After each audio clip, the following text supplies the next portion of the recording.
एकदम रुक जाइए, अब बाहर चलिए, मैं आ रहा हूं। अरे सर इट्स ओके।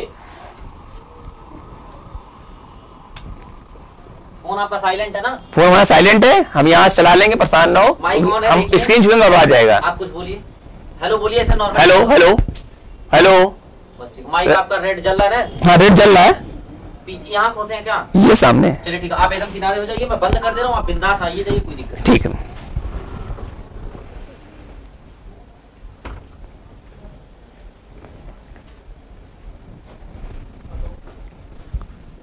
स्टूडेंट्स, आप सभी का स्वागत है आपके अपने online institute career take academy के ऑनलाइन प्लेटफॉर्म पे। स्टूडेंट्स, मैं सौरभ श्रीवास्तव आप सभी के सामने अपनी एक नई श्रृंखला जो आपके एग्जाम्स के लिए बहुत ज़्यादा इम्पॉर्टेंट है, बहुत ज़्यादा ज़रूरी हो गया है, क्योंकि पेपर आपके 9 तारीख से स्टार्ट होने वाले हैं। इन्हीं को ध्यान में रखते हुए हम एक बहुत बड़ी श्रृंखला कैरियर टेक एकेडमी के ऑनलाइन प्लेटफॉर्म पे शुरू कर रहे हैं। जैसा कि आप लोग देख पा रहे होंगे, हम लोग प्रीवियस ईयर के पेपर्स को कंटिन्यू कर रहे हैं और इसको हमने एक नाम दिया है जिसका नाम है सुन लो। सुन लो के माध्यम से अगर आप इस पेपर्स को जो प्रीवियस ईयर्स के हैं, इसको हम लोगों ने साइट से डाउनलोड करके आप लोग तक पहुंचाने का जो एक मुहिम चालू की है, जो एक श्रृंखला स्टार्ट की है, सुन लो, ये आपके लिए बहुत जरूरी है। इसको आप जरूर एग्जाम से पहले एक बार सुन लीजिए और एग्जाम में जाएंगे तो हो सकता हो प्रीवियस क्वेश्चंस आपका कुछ भला कर दें। इन्हीं को ध्यान में रखते हुए कैरियर टेक एकेडमी का हम बहुत बहुत हार्दिक स्वागत और अभिनंदन करते हैं कि उन्होंने मुझे मौका दिया और यहाँ पे आपके सामने जो पुराने पेपर्स हैं उनको लगाने का एक जो श्रृंखला शुरू की है, इसके लिए बहुत बहुत उनका मैं आभार प्रकट करता हूँ। स्टूडेंट्स, समय की गरिमा को ध्यान में रखते हुए हम लोग अपने पेपर्स को कंटिन्यू करते हैं। जैसा कि आप लोग देख सकते हैं, ये हमारे पास पेपर है। ये पेपर जो आपका है ये जनवरी 2020 का है। जनवरी 2020 के पेपर को हम लोगों ने साइट से डाउनलोड किया है और उसके इंस्ट्रक्शंस के पेज को हमने अभी आपके सामने व्यू कर रखा है। धीरे धीरे हम लोग यहां से बढ़ेंगे। इन्हीं चीज को ध्यान में रखते हुए हमारा जो मोटिव है वो 40 क्वेश्चंस को पहले है कि वो 40 क्वेश्चंस आपके लिए इतने इंपॉर्टेंट हैं क्योंकि वो जब तक 40 में 20 मार्क्स नहीं देंगे हमारा पार्ट बी इवेलुएट नहीं होगा। तो हमको पहले फोकस करना है, उन 40 में 20 नंबर को पाने का टारगेट बनाना है, जो हमारे लिए बहुत जरूरी है। तो स्टूडेंट्स, पेपर आपके सामने है, हम लोग स्टार्ट करते हैं। अगर आपको कोई प्रॉब्लम होगी तो प्लीज आप कमेंट करिएगा। आपके कमेंट के सुनकर, आपके कमेंट को देखकर हम आपके रिप्लाई को जरूर देंगे, ऐसा मेरा वादा है आपसे। और अगर आपको कोई प्रॉब्लम होती है तो आप कैरियर टेक एकेडमी के डिटेल व्यू में जाके आप चैनल के माध्यम से कांटेक्ट कर सकते हैं। कोई प्रॉब्लम हो रही है तो कोई उसका समाधान आप प्राप्त कर सकते हैं। क्लियर है? अगर कोई दिक्कत आएगी तो कमेंट करिएगा, हम उस कमेंट को पढ़ के आपको आंसर देने का पूरा प्रयास करेंगे। ठीक है, आइए स्टार्ट करते हैं पेपर को, एक एक करके क्वेश्चंस। देखिए हमारे सामने, देखिए सबसे पहला क्वेश्चन आपके सामने है। देखिए यहां पे लिखा है पोस्ट कहां स्थित होता है। स्टूडेंट्स देखिए, सबसे पहले आपके सामने यहां पे एक जो सबसे पहला क्वेश्चन है 1.1 ये कह रहा है कि पोस्ट कहां पे स्थित होता है। अगर मैं थोड़ा सा इसको हिंदी और इंग्लिश दोनों में लाऊं तो देखिए यहां पे लिखा है where is post located. Where is post located, post कहां पे होता है। ठीक है, जैसा कि हमने पढ़ाया था, आप लोग को बताया था कि पोस्ट का फुल फॉर्म क्या होता है, पावर ऑन सेल्फ टेस्ट। ये परफॉर्म कौन करता है, रोम। तो इसका मतलब इसका सही आंसर क्या हो जाएगा, रोम। इसका सही आंसर हो जाएगा रोम। इसका सही आंसर हो जाएगा, यहां पे देखिए इसका सही आंसर होगा रोम। ये इसका आंसर होगा और इसको आप लोग टिक कर लीजिए। पहला क्वेश्चन जिसका आंसर है डी, रोम, मतलब कहां लोकेटेड होता है, रोम पे। क्लियर? चलिए आइए क्वेश्चन नंबर 2 पे आते हैं। क्वेश्चन नंबर 2 पे हम लोग चलते हैं और क्वेश्चन नंबर 2 हमारा ये कहता है कि यहां पे अगर आप देखेंगे जीएसएम की बात कर रहा है। ठीक है, GSM network is divided into 3 major system, namely कह रहा है कि ये जो आप देखिए जीएसएम नेटवर्क है is divided into the 3 major system, namely कौन कौन से 3 जो मेजर हिस्से होते हैं वो कौन कौन से हैं। अब ये क्वेश्चन थोड़ा सा आपके एग्जाम पॉइंट ऑफ व्यू से हटके है, लेकिन कोई बात नहीं, हम लोग आईसीटी पढ़ रहे हैं तो वहां पे कम्युनिकेशन तो आ ही रहा है, तो क्वेश्चन पूछ सकता है, कोई प्रॉब्लम नहीं है। जैसे हमारे पास पहले CDMA फोन आते थे, GSM आते थे, तो ये GSM का ही ये क्वेश्चन है जो आपके सामने आया हुआ है। अब यहां पे देखिए, यहां पे आप लोग नहीं जानते होंगे तो हम आपको बता दे रहे हैं कि जो आपका GSM है, यहां पे ये जो GSM है, ये जो आप देख पा रहे हैं GSM, इसमें यहां पे सही आंसर होगा आपका जो सही आंसर होगा वो होगा बी। सही आंसर होगा आपका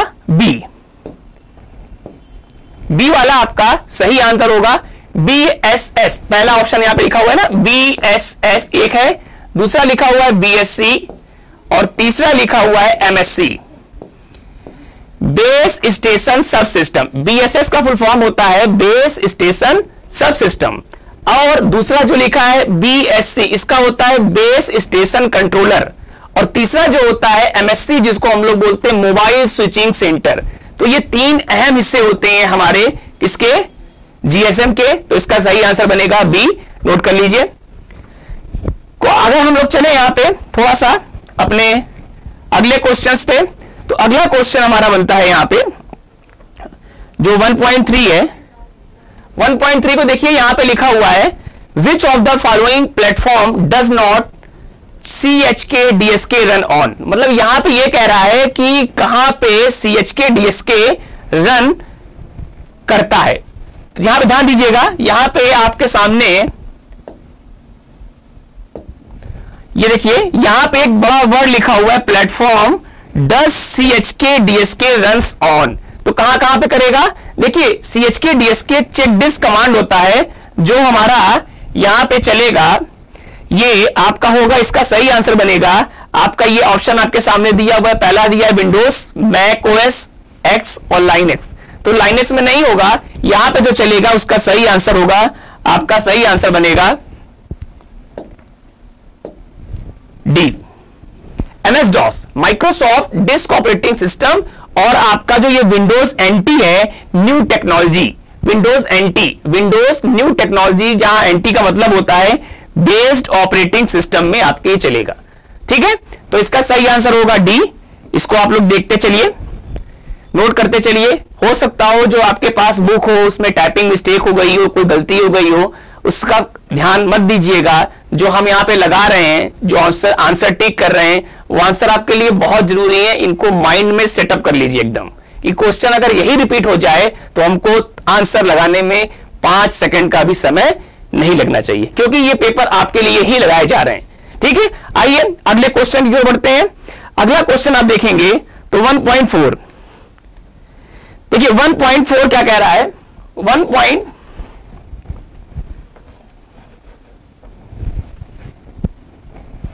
1.4 पे आते हैं। देखिए यहां पे लिखा हुआ है, यदि एक पीसी स्थिर है या अन्यथा गलत तरीके से व्यवहार करता है और सिस्टम यूनिट बहुत शांत है, तो उसका संभावित कारण हो सकता है। क्या होगा? अगर इंग्लिश की बात करें, इफ ए पीसी फ्रीजेस और behaves otherwise erratically and the system units is very quick, the most likely cause, इस क्या कारण है, क्या हो सकता है उसके पीछे लॉजिक कि सिस्टम इतना आपका फ्रीज हो गया है। देखिए पहला ऑप्शन दिया हुआ है, a virus has infected the system, virus आपके सिस्टम को क्या किया हो, इन्फेक्ट कर दिया हो। दूसरा ऑप्शन देखेंगे, the hard drive is almost out of space, मतलब हार्ड डिस्क में आपके स्पेस ना हो।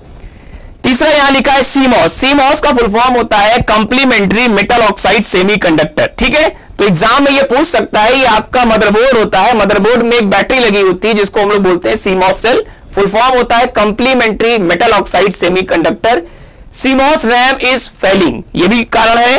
और तीसरा दिया है, the power supply fan does failed, मतलब जो पावर सप्लाई में फैन लगा है वो फेल हो गया है।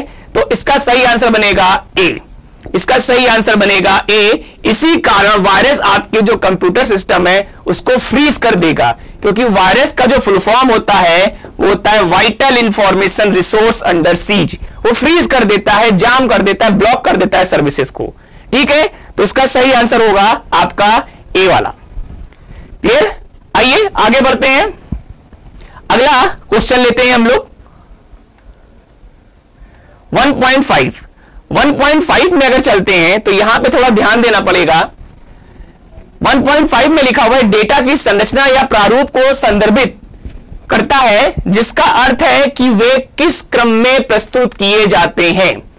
इंग्लिश में देख लेते हैं, इंग्लिश में लिखा हुआ है यहां पे आपके सामने रिफर्स टू द स्ट्रक्चर और फॉर्मेट ऑफ डेटा। वर्ड को बहुत ध्यान से सुनना है, बहुत ध्यान से समझना है, तभी आप सही आंसर निकाल पाएंगे, क्योंकि थोड़ा सा अगर आपने डाइवर्ट किया तो आंसर चेंज हो जाएगा। इसलिए यहां पे पहला वर्ड कह रहा है रिफर्स टू द स्ट्रक्चर और फॉर्मेट ऑफ डेटा, ठीक, फॉर्मेट की बात कर रहा है। दूसरा meaning the order in which they are presented. ध्यान दीजिए यहां पे मीनिंग डिटरमाइन करने की बात नहीं कर रहा है। अगर मीनिंग डिटरमाइन करने की बात करता तो मैं गारंटी के साथ आंसर लगाता सिमेंटिक, क्योंकि सिमेंटिक एनालिसिस का मतलब होता है determine its meaning. Clear? But यहां पे क्या कह रहा है, स्ट्रक्चर और फॉर्मेट ऑफ डेटा। केवल स्ट्रक्चर की बात कर रहा है, फॉर्मेट की बात कर रहा है, जो बाद में उसके अर्थ को क्या करेगा, पता लगाएगा। यहां अर्थ पता लगाएगा कौन, ये नहीं कह रहा है, वो कह रहा है वो स्ट्रक्चर क्या होगा, वो फॉर्मेट क्या होगा। तो स्ट्रक्चर चेंज जो आपका चेक करता है वो आपका यहां पे हो जाएगा सही आंसर सिंटैक्स।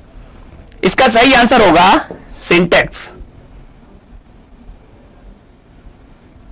इसका सही आंसर होगा बी। बी इसका सही आंसर होगा सिंटैक्स। सिंटैक्स ही वो चेक करेगा, तब जाके बाद में अर्थ को डिटरमाइन करेगा। अगर सिंटैक्स गलत होगा तो अर्थ आपका गलत निकलेगा। क्लियर? तो इसका सही आंसर होगा बी। अगर आगे बढ़ते हैं 1.6 कह रहा है कंप्यूटर और कीबोर्ड के बीच संचार में शामिल है। यहां पे कह रहा है communication between a computer and a keyboard involves transmission. देखिए हमने बताया था कि जो हमारे पास मोड ऑफ ट्रांसमिशन होते हैं वो 3 टाइप के होते हैं। कौन कौन से वो 3 टाइप होते हैं मैं बता दूं जल्दी जल्दी। यहां पे देखिए, यहां पे जो पहला ट्रांसमिशन होता है वो होता है सिंप्लेक्स। क्या होता है? सिंप्लेक्स। सिंप्लेक्स जो होता है वो होता है यूनी डायरेक्शनल। क्या होता है? यूनी डायरेक्शनल होता है, मतलब ये एक दिशी होता है, मतलब एक पार्टी बोलेगी दूसरा शांत रहेगी, दूसरे को बोलने का अधिकार नहीं है। क्लियर? तो ये सिंप्लेक्स होता है। दूसरा जो यहां पे लिखा हुआ है फुल डुप्लेक्स लिखा है, हाफ डुप्लेक्स लिखा हुआ है, ठीक है। तो फुल डुप्लेक्स क्या होता है? फुल डुप्लेक्स में सेंडर और रिसीवर दोनों बात कर सकते हैं साइमल्टेनियसली, ठीक। अगर हाफ डुप्लेक्स की बात करें तो हाफ डुप्लेक्स में क्या होता है, सेंडर बोलेगा रिसीवर चुप रहेगा, और जब रिसीवर बोलेगा तो सेंडर चुप रहेगा। मतलब sender and receiver can not communicate simultaneously, एक साथ एक ही समय पे बात नहीं कर सकते। अब थोड़ा सा क्वेश्चन को ध्यान में लाइए, क्वेश्चन को ध्यान में लाते हैं। क्वेश्चन क्या कह रहा है कि कीबोर्ड सिर्फ क्या करता है, इंस्ट्रक्शन देता है आपको। कीबोर्ड को इंस्ट्रक्शन नहीं देता कोई, तो कीबोर्ड केवल इंस्ट्रक्शन देता है। मतलब ये क्या हुआ, आपका आंसर हुआ, इसका आंसर सही होगा। इसका सही आंसर जो होगा वो होगा सिंप्लेक्स, ठीक है। इसका सही आंसर होगा डी इसका सही आंसर है सिंप्लेक्स। क्लियर है? चलिए आगे बढ़ते हैं, यहां पे देखिए, यहां पे लिखा हुआ है संचार क्षेत्र में अंतरराज्यीय और अंतरराष्ट्रीय वाणिज्य पर किस संगठन का अधिकार है। बहुत इंपॉर्टेंट क्वेश्चन है, आपके कॉम्पिटिटिव पॉइंट ऑफ व्यू से भी ये क्वेश्चन बहुत इंपॉर्टेंट है और काफी अच्छा क्वेश्चन पूछा हुआ है आपके नाइलिट ने क्वेश्चन नंबर 1.7 को। 1.7 के क्वेश्चन को बहुत अच्छा है, समझने वाला क्वेश्चन है। एक थोड़ा सा यही क्वेश्चन जो होंगे आपके बाद में आपको ग्रेड वेरी कराएंगे, ठीक है। तो यहां पे जो आपका क्वेश्चन है 1.7, अगर आपको थोड़ा सा मैं समय दे रहा हूं, अगर आप सब कमेंट के माध्यम से कुछ इसका आंसर देना चाहें तो मुझे बताइए, मुझे बताइए, कमेंट करिए। कमेंट करके कोई आंसर अगर आपको मिल रहा हो तो आप मुझे इसका आंसर बताते चलिए। मैं क्वेश्चन नंबर 1.7 की बात कर रहा हूं। 1.7 इसका सही आंसर होगा एफसीसी।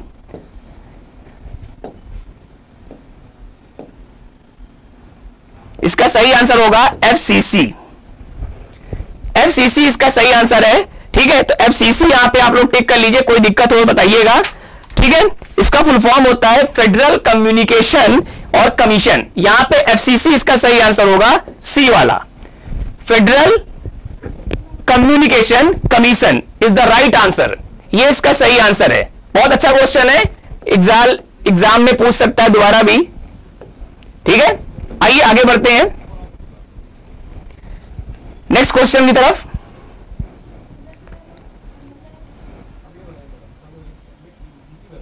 चलिए 1.8 में लिखा है OSI लेयर जो संकेतों को सूचना की तार्किक इकाइयों में व्यवस्थित करती है उसे फ्रेम कहते हैं। काफी हिंदी हो गई, इंग्लिश में देख लेते हैं। लिखा है the OSI layer that arrange signals into logical units of information called frame. Students, आपकी जानकारी के लिए मैं बता दूं आपको कि अगर आप सुन लीजिए मेरी बात, अगर कभी भी एग्जाम में बात करें फ्रेम की, अगर वो फ्रेम की बात करे तो आप डंके की चोट पे आंसर लगाइएगा डेटा लिंक लेयर, क्योंकि डेटा लिंक लेयर पे आपका जो डेटा होता है वो फ्रेम के फॉर्मेट में होता है, और पैकेट्स के फॉर्म में अगर बात करेगा तो वो नेटवर्क लेयर पे होगा। बिना सोचे समझे आप पैकेट की बात कर रहा है तो नेटवर्क लेयर जिम्मेदार है। अब देखिए यहां पे कह रहा है logical units of information is called frame, frame की बात कर रहा है, तो मतलब इसका सही आंसर हो जाएगा सी। क्या हो जाएगा? सी। इसका सही आंसर होगा data link layer. Data link layer जो होता है वो फ्रेम के फॉर्म में डेटा को अपने पास रखता है। क्लियर? आगे बढ़ते हैं। विंडोज टास्क मैनेजर को खोलने के लिए शॉर्टकट की, विंडोज टास्क मैनेजर को ओपन करने के लिए शॉर्टकट की क्या होगी आपकी? शॉर्टकट की हो जाएगी control alt escape. Control alt escape, ये आपका बी है जो ऑप्शन नंबर, ये आपका सही आंसर है। क्लियर है? तो सब लोग ध्यान से रखें, कंट्रोल ऑल्ट एस्केप को अगर आप सही दबाएंगे तो ये आपका हमारा टास्क मैनेजर ओपन हो जाएगा। क्लियर? आइए आगे बढ़ते हैं। 1.10 सीएसएस में एक पेज पर सभी टैगों का चयन करने के लिए सही विकल्प क्या है? ये क्वेश्चन आपके सिलेबस का नहीं है, आउट ऑफ सिलेबस इसने पूछा है, कोई बड़ी बात नहीं है, पूछा है तो हम लोग इसको हल तो देंगे ही। अगर ये पूछ लिया है तो कोई बहुत बड़ी चीज नहीं है, इसको हम लोग हल तो करेंगे ही। चलिए 1.10 में आते हैं। अब देखिए यहां पे लिखा है सीएसएस का फुल फॉर्म होता है कैस्केडिंग स्टाइल शीट। डिजाइनिंग के लिए हम लोग अपने वेबसाइट में जो पेज बनाते हैं उस पेज को डिजाइन करने के लिए हम लोग सीएसएस का इस्तेमाल करते हैं। इसी सीएसएस में कह रहा है कि एक पेज में सभी टैगों का चयन करने के लिए सही विकल्प क्या है? अब देखिए हैश का उपयोग कब किया जाता है? आईडी बनाने में। कब किया जाता है? आईडी बनाने में। सेलेक्टर होता है ये, अगर ये पूरा क्या है आपका? पी फॉर पैराग्राफ, तो पैराग्राफ टैग पे आप जो स्टाइलिंग करेंगे सिर्फ वहां काम करेगी। अगर आप .p की बात कर रहे हैं तो इसका उपयोग क्लास बनाने के लिए किया जाता है। तो पूरे के पूरे सारे टैग को सिलेक्ट करने की बात कर रहा है, मतलब सही आंसर क्या होगा? डी, उपरोक्त में से कोई नहीं। सारे टैग को आपने यहां पे सेलेक्ट नहीं किया है। यहां पे क्या बनाया हुआ है? आईडी। यहां पे क्या बनाया हुआ है? केवल पी टैग को बात कर रहा है स्टाइलिंग के लिए। यहां पे डॉट लगाया है, डॉट का उपयोग क्लास के लिए करते हैं, क्लास सेलेक्टर होता है। तो यहां पे ये तीनों आंसर नहीं होगा, डी आंसर सही होगा। क्लियर? कोई दिक्कत हो तो कमेंट करिएगा, हम आपके कमेंट को देखकर आपकी प्रॉब्लम को सॉल्व करने का पूरा प्रयास करेंगे। अब देखिए हमारे पास अब जो ये हमने 10 क्वेश्चन लगाए, अब 10 क्वेश्चन लगाने के बाद हमारे पास जो सेकंड होता है वो क्या है? True false. ट्रू फॉल्स का चयन करना है, कौन सा स्टेटमेंट सही लिखा है, कौन सा स्टेटमेंट गलत लिखा है, इसकी बारे में हमको ट्रू फॉल्स टी लगाएंगे, फॉल्स के लिए फॉल्स लगाएंगे, एफ लिखेंगे। क्लियर? आइए स्टार्ट करते हैं। यहां पे लिखा हुआ है 2.1 कह रहा है वेब सर्वर के लिए डिफॉल्ट पोर्ट संख्या 80 है। इंग्लिश में देख लेते हैं। लिखा है default port number for web server is 80। बिल्कुल सही है, ये आपका ट्रू है, ये आपका बिल्कुल सही है, ट्रू है, ये आपका बिल्कुल सही है, ट्रू। ठीक है, ये आपका बिल्कुल सही है, ट्रू। उसके बाद देखिए यहां पे लिखा है द मॉडल जिसे हम फाइल शेयरिंग सामान्यता प्रयोग करता है, फाइल शेयरिंग सामान्यता प्रयोग करता है वह 2 वे शेयरिंग है। क्या लिखा हुआ है? The model that file sharing normally uses is two way sharing. ये कंट्रोवर्शियल मेथड है। अगर आप इसकी बात करेंगे तो कंट्रोवर्शियल मेथड है, जनरली लोग यूज करते हैं पीयर टू पीयर, ये टू वे है, peer to peer controversial method है। लेकिन कुछ सॉफ्टवेयर इंजीनियर क्या होते हैं, सॉफ्टवेयर डेवलपर क्या होते हैं, नेटवर्क इंजीनियर क्या होते हैं, वो थर्ड पार्टी सॉफ्टवेयर भी इस्तेमाल करते हैं। क्या यूज करते हैं? थर्ड पार्टी सॉफ्टवेयर भी इस्तेमाल करते हैं। तो यहां पे इसको हम ट्रू मान के चल रहे हैं। ठीक, जनरली नॉर्मली कह रहा है तो नॉर्मली हम लोग यूज कर सकते हैं, टू वे शेयरिंग कोई प्रॉब्लम नहीं है, तो ये हम इसको ट्रू मान के चलेंगे। ठीक है, आइए आगे बढ़ते हैं। 2.3 कह रहा है the destination address is used by host on the network to determine whether the packet और frame is intended for them और फॉर अदर होस्ट। हिंदी में भी पढ़ लेते हैं, आपको प्रॉब्लम हो रही होगी।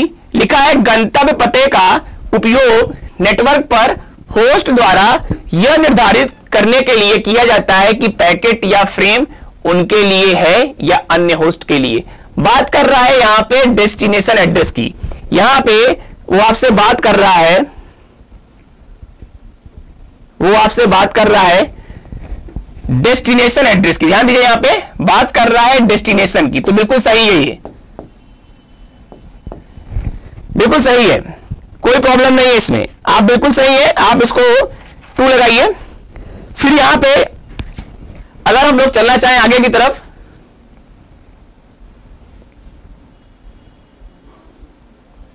टू पॉइंट फोर कह रहा है कि 2.4 कह रहा है क्लास बी में आईपी एड्रेस की रेंज 192 से लेके 223, 192 से लेके 223, समझ गए होंगे आप लोग। क्लास बी की रेंज ये नहीं होती, ये क्लास सी की रेंज है। तो यहां पे the range of IP address in class B is 192 से लेके 223, तो बस लगा दीजिए फॉल्स, गलत है ये, क्योंकि ये रेंज किसकी है? क्लास सी की दी हुई है, तो क्लास सी का आंसर होगा, क्लास बी का नहीं है। यहां पे बात कर रहा है किसकी? क्लास बी की। इसके हिसाब से ये क्वेश्चन क्या हो गया? गलत हो गया। क्लियर? चलिए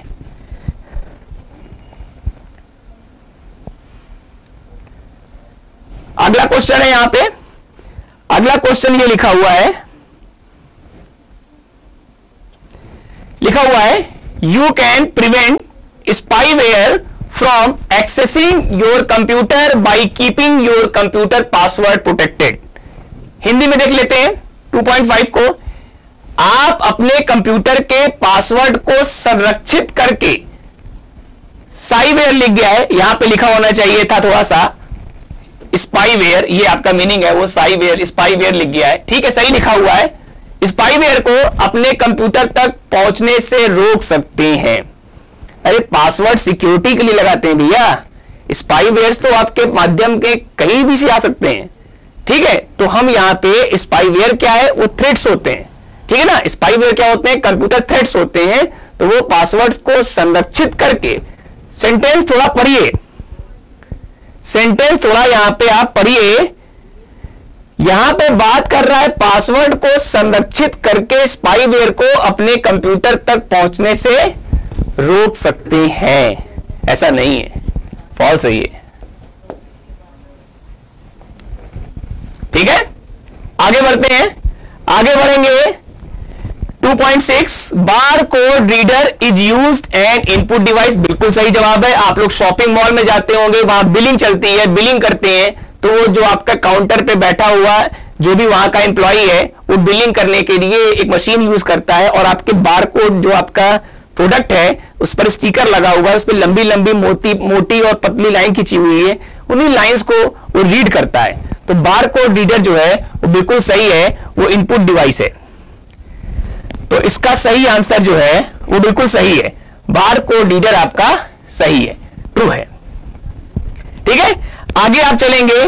फिर यहां पे कह रहा है द मेथड यूज्ड, यहां पे लिखा हुआ है, अगला क्वेश्चन है the method used to transfer information to far places instantly is called telecommunication. देखिए यहां पे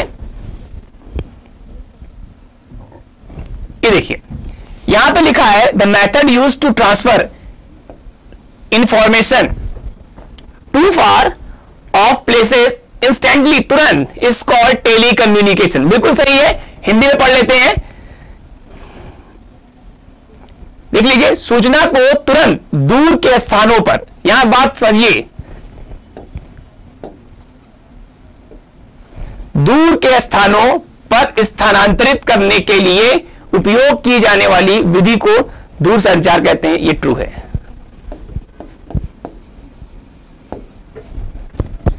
क्लियर है? अगला क्वेश्चन, मालवेयर। मालवेयर जो होता है वो इसका फुल फॉर्म अगर हम समझें तो मैलिसियस सॉफ्टवेयर होते हैं। क्या होते हैं? Malicious software. मालवेयर का फुल फॉर्म होता है malicious software. Is software that is available for use at low monetary cost. बिल्कुल सही है, ये तो फ्री में मिल जाएगा आपको। ठीक है, अगर कोई सॉफ्टवेयर डेवलपर है, जो लोग एंटीवायरस वायरस बनाते हैं, प्रोग्रामर है, तो वो बहुत आपको फ्री में दे सकता है, तो ये सही है। फिर अगला है 2.9 पे आइए। 2.9 कह रहा है यहां पे लैन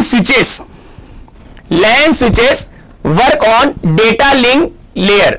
देखिए, स्विचेस आपको लेयर 3 भी आते हैं और लेयर 2 भी आते हैं। स्विचेस आपके लेयर 3 भी आते हैं और स्विचेस आपके लेयर 2 भी आते हैं।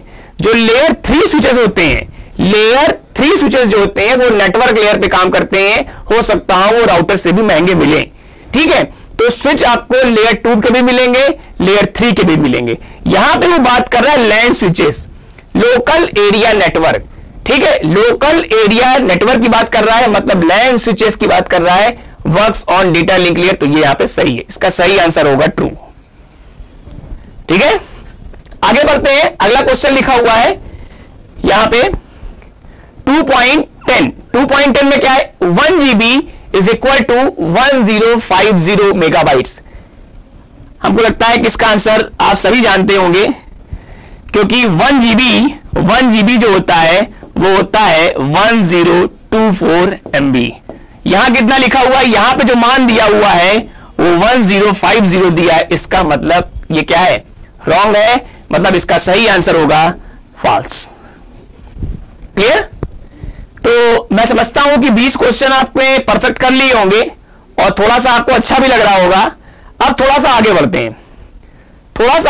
हैं और यहां पे आप देखिए, आपके सामने लिखा हुआ है मैच द फॉलोइंग। अब जो क्वेश्चन हमारे पास आ रहा है ये है मैच द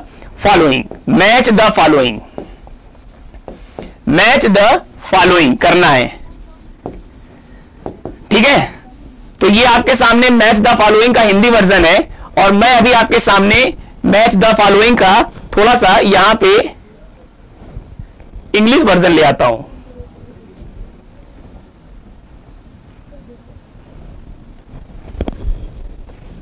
चलिए, मैच द फॉलोइंग का आपके सामने अभी मैंने थोड़ा सा व्यू कम करता हूं, 3.1 से लेके, चूंकि 3.10 तक लाना है मुझे, तो मैं इसको अब आ गया 3.1 से लेके 3.10। ठीक है ना, 3.1 से लेके 3.10 तक की हम चर्चा कर लेते हैं यहां पे। ठीक है, तो 3.1 जो है पोर्ट एड्रेस लिखा हुआ है, 3.2 पे आपका ARP लिखा हुआ है, नेट BUEI लिखा हुआ है, ट्रांसमिशन लिखा है, डॉट मैट्रिक्स है, WMA है, डेट है, टेलनेट है, TCP यूजेस है। थोड़ा सा अगर आप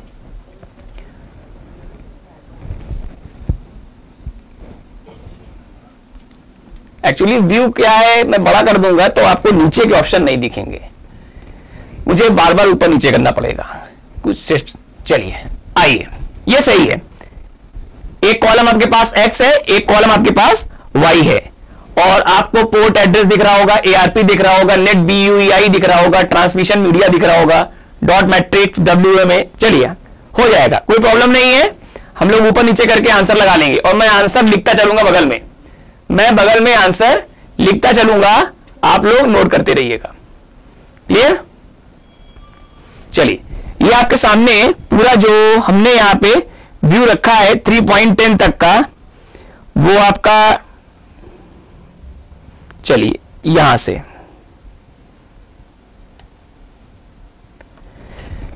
देखिए, पहला क्वेश्चन लिखा हुआ है पोर्ट एड्रेस। पोर्ट एड्रेस है 3.1 पे लिखा हुआ है, दूसरा है ARP। अगर पोर्ट एड्रेस की बात करें तो पोर्ट एड्रेस कौन यूज करता है OSI मॉडल में? Transport layer. Transport layer use करती है पोर्ट एड्रेस को, जिसकी रिस्पॉन्सिबिलिटी क्या होती है? Process to process delivery is the responsibility of transport layer. अब ट्रांसपोर्ट लेयर एड्रेस कौन सा यूज करता है? Port address. अब पोर्ट एड्रेस की अगर हम साइज बात करें तो 16 क्या होती है? बिट होती है। क्लियर है? 16 होती है। तो देखिए, क्या 16 कोई आंसर दिख रहा है? कोई आंसर दिख रहा है? ये देखिए, आई वाला इसका सही आंसर होगा। अगर आप इसकी चर्चा करेंगे तो इसको सही आंसर के रूप में हम लोग जो टिक लगाएंगे, हमारा है 3.1 का सही आंसर बनेगा, पोर्ट एड्रेस होगा आपका 16 बिट। 3.1 का आई, मेरी बात ध्यान सुनिए, मैं लिख दे रहा हूं यहां पे 3.1 का कौन सा होगा? आई। 3.1 का आई, 3.1 का हो जाएगा आई। 3.1 का सही आंसर है आई। 16 बिट वाला ऑप्शन सही है, नोट कर लीजिए, क्योंकि मैं बार बार ऊपर नीचे कर रहा हूं इसलिए थोड़ा दिक्कत हो सकती है, पर परेशान होने की बात नहीं है। मैं पूरा टाइम दे रहा हूं, उस टाइम को यूटिलाइज करिए आप और सही आंसर का चुनाव करिए। ठीक है? 3.1 पोर्ट एड्रेस क्या होगा आपका? 16 बिट का। आइए आगे बढ़ते हैं। 3.2 ARP। 3.2 की बात करें तो ARP क्या है? Address resolution protocol. ठीक है? अब पहले ऑप्शन देख लीजिए आप, ऑप्शन कौन कौन सा है? विंडोज मीडिया ऑडियो, नेवर, कभी नहीं हो सकता। ARP एक प्रोटोकॉल है, एड्रेस रिजोल्यूशन प्रोटोकॉल। तो प्रोटोकॉल किसी ना किसी लेयर पे काम करेगी। अब लेयर चेक करिए कौन कौन सी है। तो देखिए, लेयर कौन कौन सी दिया हुआ है आपके पास? एक दिया है डेटा लिंक लेयर, और कंफ्यूज करने के लिए आपको क्या दे दिया है? Application layer. दो लेयर दी है, कौन कौन सी? एक तो आपको दी हुई है एप्लीकेशन लेयर, और दूसरी दी हुई है फिजिकल लेयर, और एक और दे दी है डेटा लिंक लेयर। ठीक, अब आप कंफ्यूज हैं यहां पे पूर्ण रूप से कि ARP किस लेयर पे काम करेगा। तो देखिए, ये आपके पास एग्जाम में OMR शीट मिली है, आप इसको रंग देंगे तो 2 क्वेश्चन आपके गलत हो जाएंगे। तो आप जब पूरा मैच हो जाए तब उसको रंगने का काम करिए, क्योंकि हो सकता हो अभी नीचे के ऑप्शन चेक नहीं हुए हैं तो उनको कंफ्यूजन हो सकता है।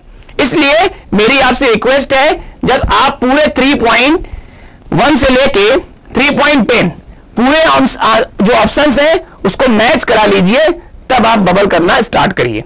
क्लियर? और जो ना समझ में आए उसको होल्ड करिए। जो क्वेश्चन आपको ना समझ में आए उसको होल्ड कर दीजिए, बाद में वो अपने आप आंसर दे देगा। ठीक है? तो मैं तो यहां बता दूंगा इसका आंसर। देखिए, यहां पे हमारे पास जो ARP है,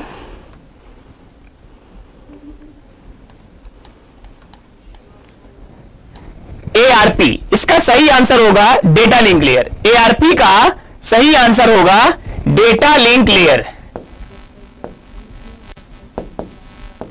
डेटा लिंक लेयर। देखिए, 2 प्रोटोकॉल होते हैं, एक होता है RARP और एक होता है ARP।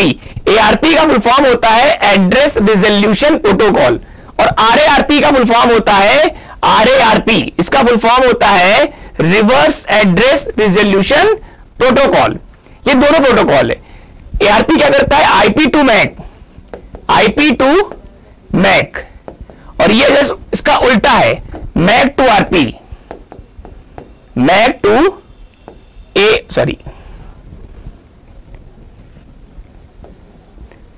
MAC to IP, MAC to IP।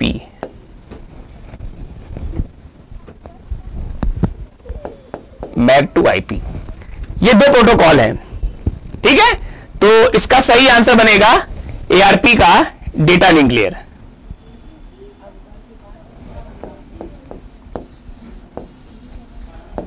Note करिए,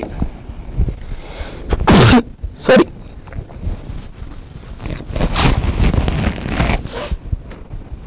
डेटा लिंक लेयर। चलिए अगला क्वेश्चन, नेट BUI नेट बीयूआई जो होता है वो आपका होता है नेट बायोस।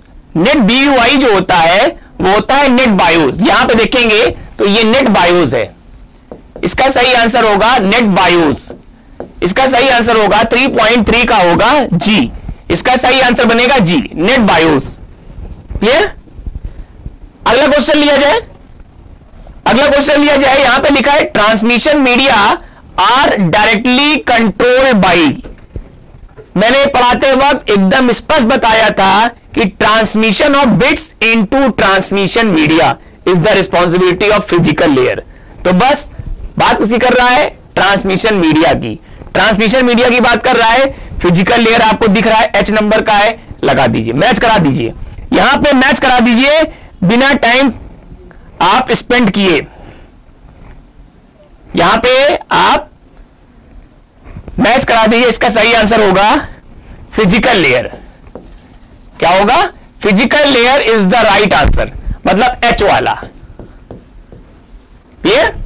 डॉट मैट्रिक्स अगला, ये तो मालूम ही होगा, प्रिंटर है, इंपैक्ट प्रिंटर है, खटर पटर बहुत करता है, नॉइजी होता है। तो डॉट मैट्रिक्स जो होगा वो आपका है printer, impact printer. Impact printer का जो ऑप्शन है जे, जे लगा दीजिए। इसका होगा जे वाला। इंपैक्ट प्रिंटर नॉइजी होते हैं। उसके बाद आप आगे चलेंगे WMA। देखिए यहां पे WMA की बात कर लेते हैं। ये लिखा है WMA। WMA, अब आपको आंसर देखिए, दो ऑप्शन दिख रहे होंगे यहां पे आपको। क्या क्या? एक तो आपको दिख रहा है पहला वाला विंडोज मीडिया ऑडियो, और दूसरा आप देखेंगे तो यहां पे लिखा हुआ है विंडोज मीडिया एप्लीकेशन। अब आप कंफ्यूज हैं, तो इसका सही आंसर क्या होगा? WMA का इसका सही आंसर होगा ए वाला, विंडोज मीडिया ऑडियो। वो क्या होते हैं? कोडेक होते हैं, series of codecs, series of codecs होते हैं विंडोज मीडिया ऑडियो। इसका सही आंसर होगा। क्लियर? एप्लीकेशन वाला नहीं होगा, तो इसका आंसर होगा ए नंबर वाला, WMA आपका आंसर होगा ए वाला। क्लियर? चलिए आगे बढ़ते हैं। डेट, डेट क्या है? आपको डॉस पढ़े होंगे, डिस्क ऑपरेटिंग सिस्टम। वहां पे डेट एक कमांड की तरह काम करता है, ठीक है। और ये देखिए आपका ऑप्शन नंबर है डेट। डेट आपको लिखा हुआ है सेट डेट इन ए डॉस सिस्टम। आंसर आपके सामने है, टाइम क्यों वेस्ट कर रहे हैं? टिक लगाइए, मैच कराइए। डेट, डेट का सही आंसर क्या होगा? डेट वाला 3.7 का बनेगा बी, 3.7 का बन जाएगा बी, 3.7 का बी। डेट एक कमांड की तरह ट्रीट होता है माइक्रोसॉफ्ट डिस्क ऑपरेटिंग सिस्टम में। आपने डॉस चलाया होगा, जिसको हम लोग बोलते हैं डिस्क ऑपरेटिंग सिस्टम, वहां पे एक कमांड की तरह काम करता है। आगे बढ़ते हैं। टेलनेट, टेलनेट देखिए, अब ये पूछ रहा है कि जो टेलनेट है वो किस लेयर पे काम करता है। टेलनेट आपका किस लेयर पे काम करता है? तो टेलनेट का सही आंसर हो जाएगा आपका एप्लीकेशन लेयर। टेलनेट का सही आंसर हो जाएगा आपका एप्लीकेशन लेयर। क्या हो जाएगा? Application layer. क्लियर? तो टेलनेट का सही आंसर है एम वाला। ठीक, चलिए आगे बढ़ते हैं। TCP, TCP uses, full form होता है ट्रांसमिशन कंट्रोल प्रोटोकॉल। ये काम कहां करता है? ट्रांसपोर्ट लेयर पे। और ट्रांसपोर्ट लेयर की जिम्मेदारी एक और क्या है? Congestion control. तो यहां पे लिखा हुआ है TCP uses congestion avoidance algorithm. Match करा दीजिए। 3.9 का हो जाएगा डी, 3.9 का डी, 3.9 का आप लगा दीजिए, 3.9 का डी। क्लियर? चलिए आगे बढ़ते हैं। कह रहा है a utility that removes unnecessary files from a slow running hard drive. तो यहां पे कह रहा है एक वर्ड लिखा हुआ है रिमूव्स अननेसेसरी फाइल्स, जिनकी आपको जरूरत नहीं है। तो क्या कर देंगे? देखिए यहां पे एक ऑप्शन था डिस्क क्लीनअप। क्या आंसर है? Disc cleanup. तो इसका सही आंसर हो जाएगा डिस्क क्लीनअप। क्या हो जाएगा? डिस्क क्लीनअप, एकदम सही इसका आंसर है। क्लियर? आगे बढ़ते हैं। 3.10 तक कंप्लीट कर लिया, और अगर आपको कोई दिक्कत आ रही हो तो आप लोग वीडियो रिपीट कर लीजिएगा, रिपीट करके हम लोग फिर से आगे बढ़ सकते हैं। चलिए अब आगे हमारा जो अगला हिस्सा है, थोड़ा सा यहां पे देखिए, अगला हिस्सा हमारा है मैच द फॉलोइंग के बाद फिल इन द ब्लैंक्स। क्या है? फिल इन द ब्लैंक्स, खाली स्थान को भरिए। तो ये तो हिंदी वर्जन लिखा हुआ है, हम थोड़ा सा इंग्लिश में आ जाते हैं। आप हिंदी में भी कर सकते हैं, कोई दिक्कत नहीं है। देखिए यहां पे जो आपको ऑप्शंस दिए हुए हैं, वो पहला ऑप्शन दिया हुआ है verification, application layer, recycling mean, register, neuro, NS lookup, server, McAfee, tab, authentication, trace route, presentation layer और ट्रेसर्ट। एक एक करके हम लोग चुनेंगे। आइए, पहला क्वेश्चन लिखा है the verification of your login name and password at the end of boot process. अगर आपका यूजर नेम सही है, पासवर्ड सही है, तो क्या होता है? आपका जो लॉगिन अकाउंट होता है वो खुल जाता है। मतलब क्या होता है? आपको रीडायरेक्ट कर देता है आपके जो इनसाइट का होम पेज है। ठीक है, अब यहां पे अगर आपने सही यूजर नेम लगाया, सही पासवर्ड लगाया, तो मतलब आपका जो लॉगिन अकाउंट है वो खुल जाएगा। मतलब आप ही वो यूजर हो जो क्या है, जिसका ईमेल अकाउंट है, या जिसका फेसबुक अकाउंट है, या जिसका यूट्यूब अकाउंट, जो भी है। मतलब आपका लॉगिन नेम सही है, पासवर्ड सही है, मतलब आप ऑथेंटिकेशन दे रहे हो। क्या दे रहे हो? ऑथेंटिकेशन। तो इसका सही आंसर क्या होगा? ऑथेंटिकेशन। जे वाला क्या हो जाएगा? ऑथेंटिकेशन इसका सही आंसर होगा। तो 4.1 का जे, 4.1 का जे, ऑथेंटिकेशन।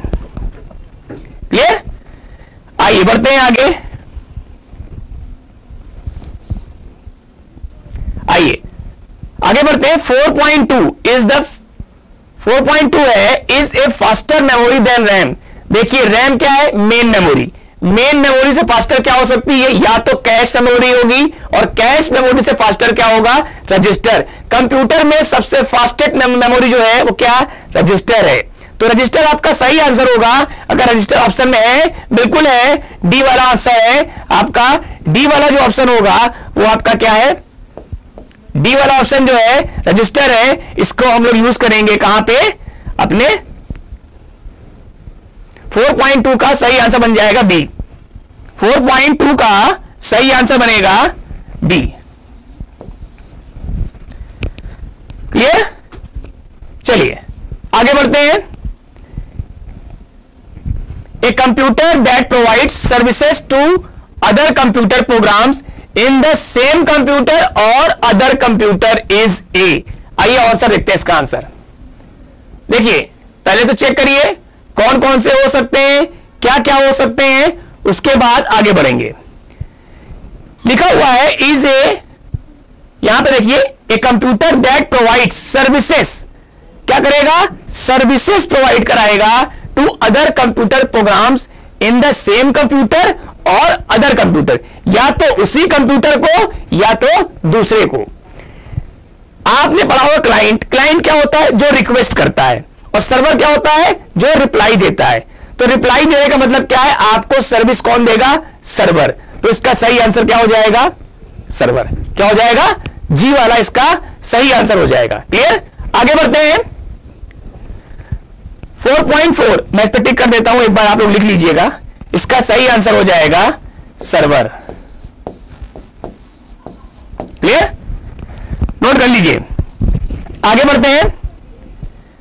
4.4 कह रहा है is a command line utility that you can use to trace the path. Trace the path बहुत इंपॉर्टेंट शब्द है। To trace the path that an internet protocol packet takes to its destination. Route trace करने की बात कर रहा है। तो कौन सा कमांड यूज होगा? यहां पे एक सबसे आखिरी में कमांड दिया हुआ है ट्रेस अर्ट। कौन सा दिया हुआ है? ट्रेस अर्ट आपका एक कमांड दिया हुआ है, यही इसका सही आंसर होगा। मतलब m वाला,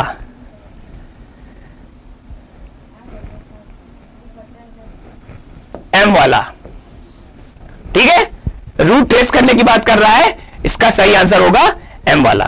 ठीक है, आगे बढ़ते हैं, आगे बढ़ेंगे 4.5 पे हम लोग चलते हैं। यहां पे लिखा हुआ है is an abstraction layer that specifies shared communication protocols and interface method used by host in A communication network. चलिए इसका आंसर आप लोग बताइए, बताइए इसका आंसर, कमेंट करके इसके आंसर को बताइए। हम तो बता ही देंगे, लेकिन आप लोग भी कुछ प्रयास करिए, इसके आंसर को बताइए। लिखा हुआ है is an abstraction layer that specifies the shared communication protocols and interface method used by host in A communication network. देखिए शब्द नहीं पकड़ते हैं आप लोग, शब्द पकड़ेंगे तो आंसर आपके सामने है। क्या? इंटरफेस। इंटरफेस के लिए कौन सी लेयर जिम्मेदार है? Application layer. एप्लीकेशन लेयर की रिस्पॉन्सिबिलिटी है provide an interface between hardware and application. तो यहां पे बात कर रहा है इंटरफेस की, मतलब आंखी मूंद के लगा दीजिए, क्या सही आंसर क्या होगा इसका? एप्लीकेशन लेयर, बी वाला। क्या हो जाएगा? बी वाला, बी वाला एप्लीकेशन लेयर। क्लियर? चलिए शब्द पे ध्यान देंगे तो आंसर आपको मिलता रहेगा, शब्द पे ध्यान नहीं देंगे तो अर्थ आपका गड़बड़ा जाएगा। 4.6 is used to select one hyperlink after another during a slide presentation in a PowerPoint। आप जब PowerPoint का स्लाइड प्रेजेंटेशन करते हैं तो कह रहा है is used to select one hyperlink after another during a slide presentation। इसका सही आंसर होगा टैब, इसका सही आंसर होगा टैब, आई वाला इसका सही आंसर होगा, आई वाला इसका सही आंसर होगा टैब, आई। ठीक, चलिए ये हो गया आई।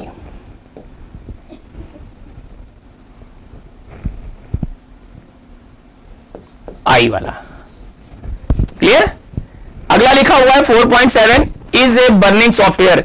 अगर आपने 1 2 बार 3 बार किताब खोली होगी तो आपको पता होगा न्यूरो, या कंप्यूटर आपने कभी यूज किया होगा तो वहां भी आपको न्यूरो मालूम चला होगा। तो सीडी बर्निंग सॉफ्टवेयर क्या है? न्यूरो। और ऑप्शन नंबर कौन सा होगा? ऑप्शन देखिए ई वाला, ई वाला आपके पास ऑप्शन है न्यूरो। न्यूरो को आप यहां पे सीडी बर्निंग सॉफ्टवेयर जहां लिखा हुआ है वहां पे यूज करिए। क्लियर? तो ये हो गया न्यूरो। ठीक है, 4.7 क्या होगा? न्यूरो। आइए 4.8 पे आते हैं। Deleted files can be retrieved from, कहां से वापस उसको रिट्रीव कर सकते हैं? तो आप लोग जानते होंगे रिसाइक्लिंग बिन। यहां पे क्या हो जाएगा?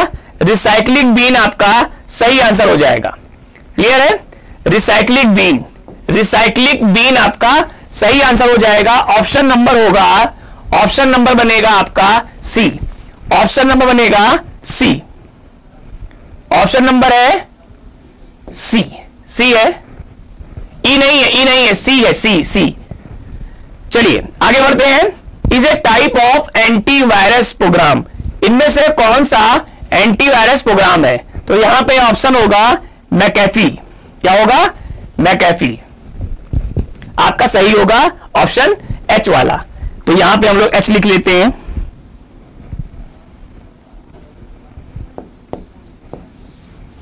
एच वाला आपका सही आंसर होगा। ठीक है, एक आखिरी क्वेश्चन,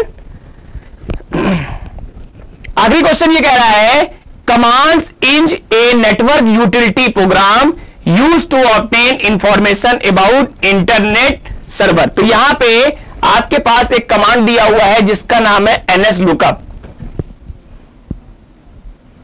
ये एनएस लुकअप एफ वाला आपका सही आंसर होगा।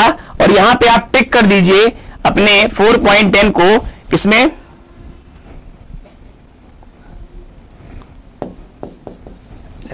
एफ वाला। ठीक है स्टूडेंट्स, हमने अपनी पहली जो श्रृंखला हमने स्टार्ट की है, सुन लो, इस श्रृंखला का सबसे पहला पेपर जो 40 क्वेश्चंस हैं वो आपके सामने रखे हैं। और मैं ऐसा पूरा मानता हूं कि 9 तारीख से जो पहले इस वीडियो को देखेगा, समझेगा, उसको काफी फायदा पहुंचेगा। हमारे इस वीडियो के माध्यम से, हमारे online institute career take academy के माध्यम से हम इनको बहुत बहुत धन्यवाद देते हैं कि जिन्होंने इस मुहिम को चालू किया है। और आप ही के ज्ञान के लिए, आपके एग्जाम्स के लिए एक अच्छा रिटर्न मिल सकता है, आपको एक अच्छा आउटपुट मिल सकता है अगर आप इस वीडियो को केवल सुन लेंगे। ठीक है, बहुत टाइम नहीं लेंगे आपका, लेकिन आप इस वीडियो को सुन लेंगे तो आपको एक अच्छा आउटपुट आपके एग्जाम में मिल सकता है। स्टूडेंट्स, मेरे वीडियो को देखने के लिए बहुत बहुत धन्यवाद। आप सब अगली श्रृंखला के लिए जरूर देखिएगा मेरा अगला पेपर आईसीटी का। आज की वीडियो में इतना ही। वीडियो को देखने के लिए धन्यवाद। मैं उन सभी विद्यार्थियों का, उन सभी स्टूडेंट्स का बहुत बहुत आभार प्रकट करता हूं जिन्होंने मेरे वीडियो को देखा, सुना, और ये मैं सोचता हूं कि आपको इसका लाभ मिले और जरूर मिलेगा, ऐसा मेरा मानना है। आज के इतना ही, धन्यवाद।